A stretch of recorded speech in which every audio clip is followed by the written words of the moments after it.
I was halfway through mowing the lawn when my phone vibrated in my pocket. A simple notification from our home security app. Front door opened. I frowned, wiping the sweat from my forehead. Melissa was supposed to be at work. I figured she must have come home early, maybe feeling sick. Curiosity got the better of me, so I checked the app. The camera feed popped up, and there she was, Melissa, my wife of 15 years, standing in our foyer. But she wasn't alone. Some guy, young, maybe mid-20s, with shaggy blonde hair and a cocky grin, trailed behind her. I watched, gripping the lawnmower handle tighter. Melissa laughed, that soft, playful laugh I hadn't heard in years. She whispered something and led him upstairs. My stomach dropped. I turned off the mower and headed inside, leaving it half-finished. I wasn't angry, not yet, just confused. Maybe he was a friend from work. Maybe I was being paranoid. I grabbed a glass of water, pacing the kitchen, trying to convince myself of anything but the obvious. 10 minutes passed, then 20. I kept glancing at the staircase, half expecting her to walk down and explain everything. But she didn't. Instead, I opened the app again, switching to the camera in our bedroom. I don't know why I did it. Part of me was screaming to stop. There they were, on our bed. Her head was thrown back and he was... I nearly crushed the phone in my hand. My vision blurred. I set the glass down carefully, shaking with rage. Melissa wasn't just having an affair. She was having an affair in our house. In our bed. I didn't burst upstairs. I didn't yell or storm out. I watched, for as long as I could stomach it. When they finished, Melissa kissed him like he was some sort of prize she'd earned. The guy left through the back door, and Melissa casually went into the bathroom. I stayed in the kitchen, gripping the counter. She came down about 30 minutes later, hair still damp from a shower. She froze when she saw me. "Oh," she said, feigning surprise. "I thought you were at work." I stared at her, heart pounding. "You brought him here," I said, my voice eerily calm. Her smile faltered, but only for a second. "I don't know what you're talking about." I pulled my phone from my pocket and hit play. The security footage was crystal clear. Her eyes darted to the screen, then back to me. "Oh, that," she said with a shrug. "Look, it's not what you think." I raised an eyebrow. "You're going to tell me that wasn't you? In our bed?" She rolled her eyes. "Relax, Mark. It was just sex." I gripped the edge of the counter until my knuckles turned white. "I mean, honestly, you haven't exactly been exciting lately," she added, crossing her arms. "You're blaming me for this?" Melissa tilted her head. "Well, yeah, you're boring. You never want to do anything. What did you expect?" I swallowed the lump in my throat, feeling the anger twist into something darker. "So that's your excuse?" She smirked. "It's not an excuse. It's just the truth. I'm not going to sit around and wait for you to get your act together." I nodded slowly, the rage simmering beneath the surface. "Got it," I said, setting the phone down on the counter. Her confidence returned, and she brushed past me, heading toward the living room like nothing happened. But I wasn't going to let it slide. No, not this time. Melissa plopped down on the couch, flipping through the TV channels like we hadn't just shattered 15 years of marriage. I stood in the kitchen, jaw clenched, watching her. I couldn't believe the audacity. She cheated, laughed in my face about it, and now she was watching reality TV. I grabbed a beer from the fridge, trying to keep my hands busy before I did something I'd regret. The cap hissed off, but I barely took a sip. I had to do something. I couldn't just sit there and let her walk all over me. Melissa's phone buzzed on the coffee table. She glanced at it and smirked, texting back with lightning speed. Probably him. I set the beer down with a soft clink and walked to the couch. She barely looked up as I sat beside her. "Melissa. MHM?" She didn't even take her eyes off the screen. "You're still talking to him?" She shrugged. "Yeah. Why wouldn't I?" I bit my tongue, exhaling slowly through my nose. "Right?" She finally looked at me. "Don't make this a thing, Mark. You're overreacting. It's not like I'm leaving you." I laughed under my breath. "Leaving me? No, of course not. Why leave when you can have both, right?" Her eyes narrowed, and she set her phone down. "You're making this so dramatic." I leaned forward, elbows on my knees. You had sex with him in our bed, Melissa. And you're sitting here like it's just another Tuesday. She sighed loudly, annoyed. Mark, you're acting like I killed someone. It was just a bit of fun. You need to loosen up. I turned to her, eyes cold. I'm loose, all right. But you're about to find out just how fun I can be. Melissa snorted. Oh, please. What are you going to do? Divorce me? Take half my yoga studio? She laughed bitterly. Go ahead, Mark. But you're not the kind of guy to follow through on anything. That did it. I stood up, grabbing my keys. I'll be back. Where are you going? She asked, raising an eyebrow. To have a little fun of my own. She waved dismissively. Whatever. Don't forget to mow the rest of the lawn when you get back. I walked out the door, but not before glancing at the security camera by the porch. She thought I was weak. She was about to find out just how wrong she was. I drove around town for nearly an hour, too angry to think straight. I thought about confronting the guy, tracking him down, but that wasn't enough. I needed something more. Then it hit me. I pulled over and started digging through my phone. I found exactly what I needed. An old contact, a friend from college. Ethan. He was the kind of guy who knew how to fix things. I shot him a text. Hey, you still do those investigations? His reply was almost immediate. Depends. What are we talking about? I smirked. My wife is cheating. I want dirt. Lots of it. 2 weeks later. Ethan didn't disappoint. He sent me pictures, videos, texts, the works. Apparently, Melissa wasn't just screwing the shaggy-haired kid. She had a whole rotation. At least 3 other guys. 3. I felt numb as I sat in the car, scrolling through the messages Ethan forwarded. There was one from Melissa to some guy named Brad. Can't wait to see you again. Mark is so clueless. LOL. I locked my phone and stared at the steering wheel, heart pounding. Clueless. That night I acted normal. I kissed her on the cheek, cooked dinner, and watched Netflix on the couch like nothing had changed. She thought she had the upper hand, but I was already 2 steps ahead. She didn't know I'd filed for divorce that morning. She didn't know I'd cleaned out our joint savings. And she definitely didn't know about the party I had planned for Saturday night. Saturday rolled around and I played the part of the doting husband.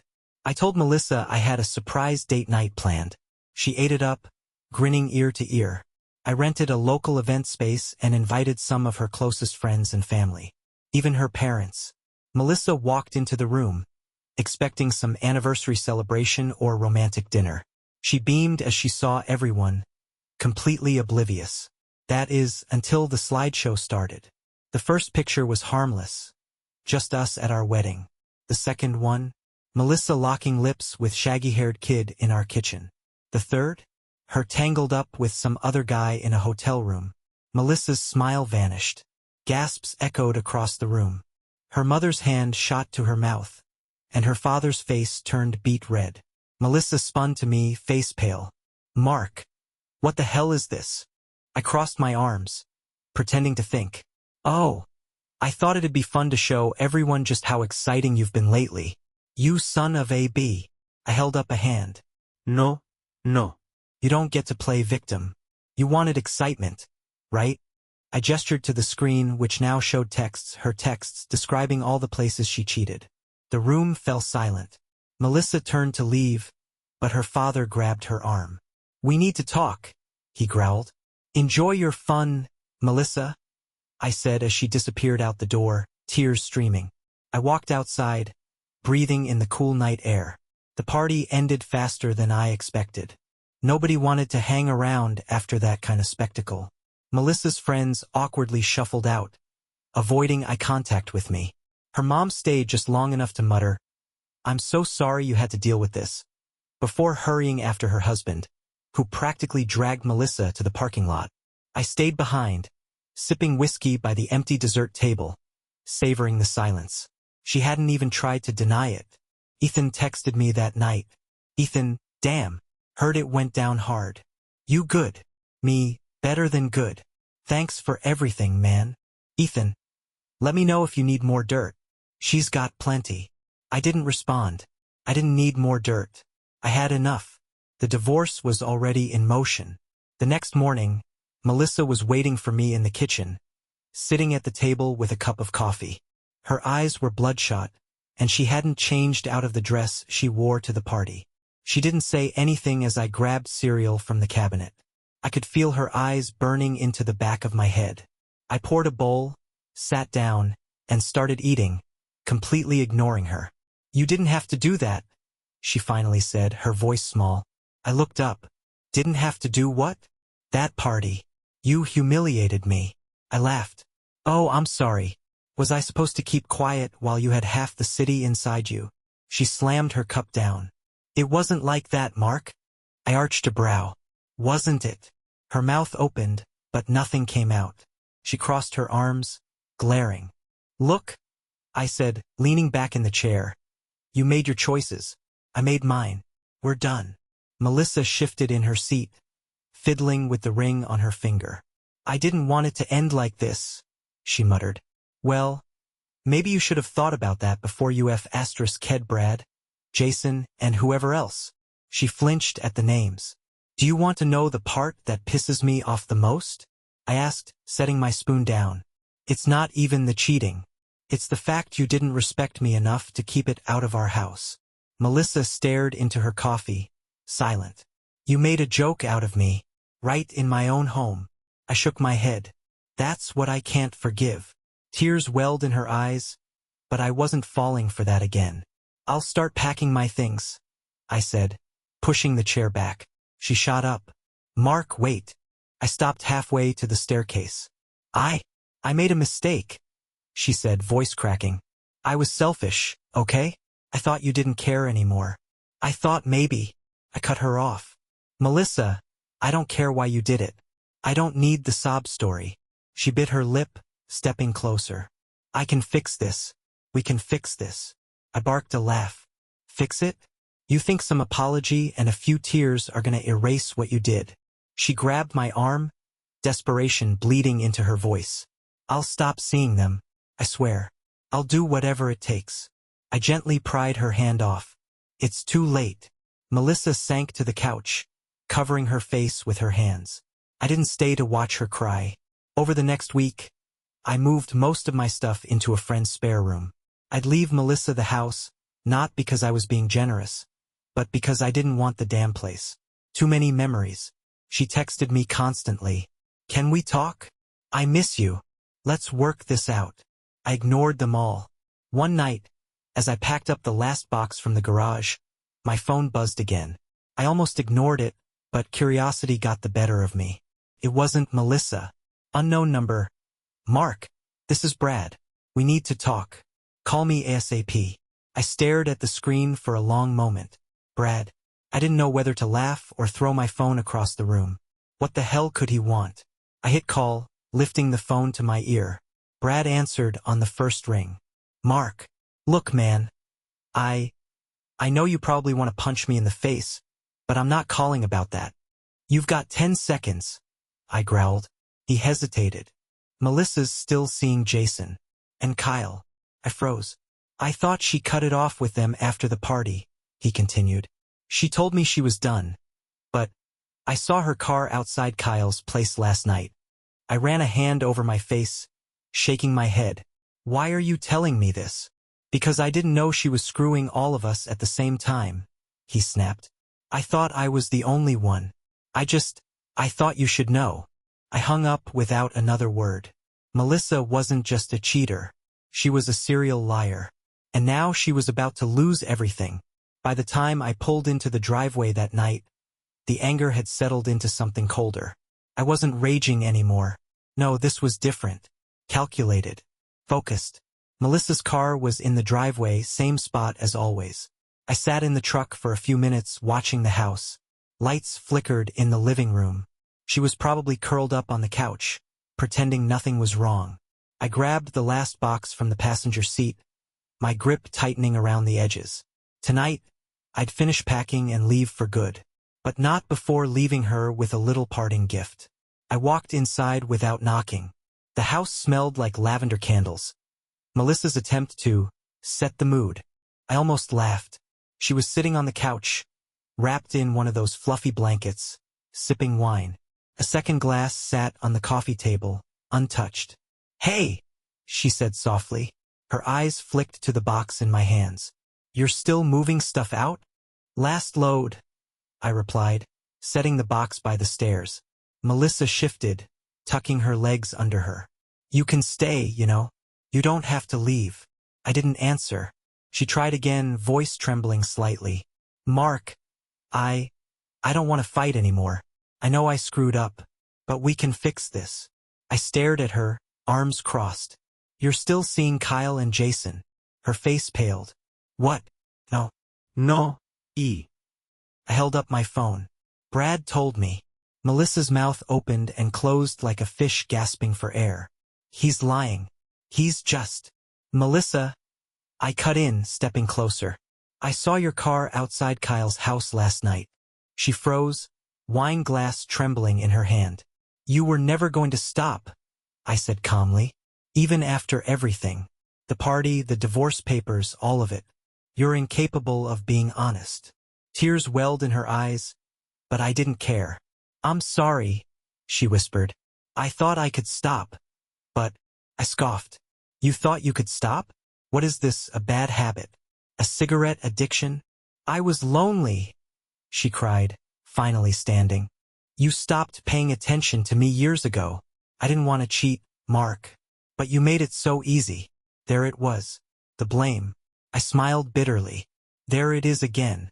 Your fault, Mark. Classic." She crossed her arms, staring me down like I was the villain. "If you weren't so checked out all the time, maybe I wouldn't have needed anyone else." I took a step forward, inches from her face. "Melissa, I need you to hear this loud and clear." She blinked, breath catching in her throat. "I don't give a f***ck why you did it." Her eyes widened. "Mark." No. I snapped. "You want sympathy? Go call Kyle. Or Jason. Or Brad. I'm done." I let the silence hang between us, savoring the stunned look on her face. "I'll be gone by morning," I added.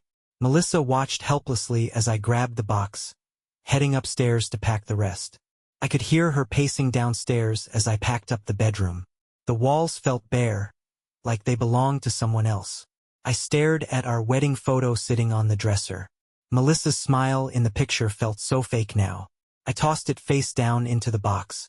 As I zipped up the last duffel bag, I heard the front door open. Curious, I stepped to the window and pulled the curtain aside just enough to peek through. A black SUV idled at the curb. Kyle stepped out, grinning like an idiot. Of course. Melissa practically threw herself into his arms, wrapping her legs around him. I should have felt angry, but I didn't. It just confirmed what I already knew. I watched Kyle carry her inside, listening as the front door clicked shut. An hour later, I was packed and ready to leave. I carried the last duffel bag downstairs, careful not to make too much noise. I wasn't in the mood for one last confrontation. But as I passed the living room, I couldn't resist glancing in. Kyle and Melissa were on the couch, tangled together, half-dressed. Melissa caught sight of me from over Kyle's shoulder. Her eyes widened, but she didn't say a word. I smirked, lifting the duffel bag in a mock salute. "Enjoy." Kyle spun around, confused as hell. "Who the f***ck is that?" Melissa opened her mouth to explain, but I was already out the door. I slept like a baby that night. By morning, I was gone. I left the house keys on the kitchen counter and drove away without a second glance. Melissa texted me about a dozen times, but I didn't bother reading them. I knew the script by heart, fake apologies, blame shifting, and maybe even a few desperate attempts to lure me back. I let her stew in her own mess. I crashed at Ethan's place for a couple of nights while I sorted out a new apartment. Ethan, always the curious one, couldn't help but ask questions. "So, what's next?" he asked, handing me a beer as we sat on his porch. I took a swig. "Divorce papers are filed. I'm not wasting time." Ethan whistled. "You're handling this pretty well. I expected more destruction." I smiled. "Oh, don't worry. I'm not done yet." He raised an eyebrow. "Oh." I leaned back, watching the sun dip below the horizon. "She thinks she's got this all under control. She doesn't." Melissa had already lost me, but I wasn't about to leave quietly. The next phase of my plan started with Kyle. A few days later, I paid a little visit to his office. It was surprisingly easy to find. Small accounting firm downtown. I walked in during his lunch break, right as he was stepping outside. His face went pale when he saw me. "Mark, hey man." He forced a grin. "Look, I didn't know she was still married when." I held up a hand, cutting him off. "Relax, Kyle. I'm not here to punch you. This isn't that kind of conversation." Kyle shifted uncomfortably, glancing around as if expecting me to swing at him. I smiled. "I just wanted to let you know, Melissa's not exactly the one-man type. You're not the only guy." He frowned. "What are you talking about?" I pulled out my phone, scrolling to the messages Ethan had gathered. One by one, I showed him screenshots, photos of Melissa with Jason, texts between her and Brad, the whole buffet of betrayal. Kyle's face turned an impressive shade of green. "Jesus Christ," he muttered, running a hand through his hair. I pocketed the phone, letting the weight of it sink in. "Figured you should know. Better to get out now before you end up like me." Kyle didn't say much after that. I left him standing on the sidewalk, his lunch forgotten. Jason was next. I found him at the gym mid-bench press. I waited until he was finished, handing him a water bottle like an old friend. He wiped his face, squinting up at me. "Mark, right? Right?" He sat up, rubbing his neck. "Look, man, Melissa and I." "Still seeing her?" I interrupted. Jason hesitated. "Yeah." I grinned. "So is Kyle." Jason blinked. "What?" I pulled out the same phone. Same photos. Same texts. His eyes widened, but he didn't say a word. Just stared at the screen like I'd shown him a ghost. "She's been busy?" I said, slipping the phone back into my pocket. "I thought you'd want to know." Jason nodded slowly, still processing. "Thanks, I guess." "No problem," I replied, clapping him on the shoulder. By the end of the week, Melissa's little house of lies was crumbling. Kyle blocked her. Jason ghosted her. Brad must have spread the word because by Friday, I got a text from Ethan. "Ethan, dude, Melissa's been losing her SHT." Kyle told everyone. "She's freaking out. Asterisk. Me, good. Let her." I wasn't done yet, though. Melissa called me late Saturday night. I let it ring out. A minute later, she texted, "I know what you did." I laughed, typing back, "Yeah? How's Kyle? FCKU, Mark? Asterisk." I didn't reply. A week later, the divorce papers were finalized. I took the house, but not to live in it. I sold it. Melissa begged me to reconsider, but I didn't care. She burned that bridge the moment she brought Kyle into our bedroom. As I handed over the keys to the new owners, I felt nothing but relief.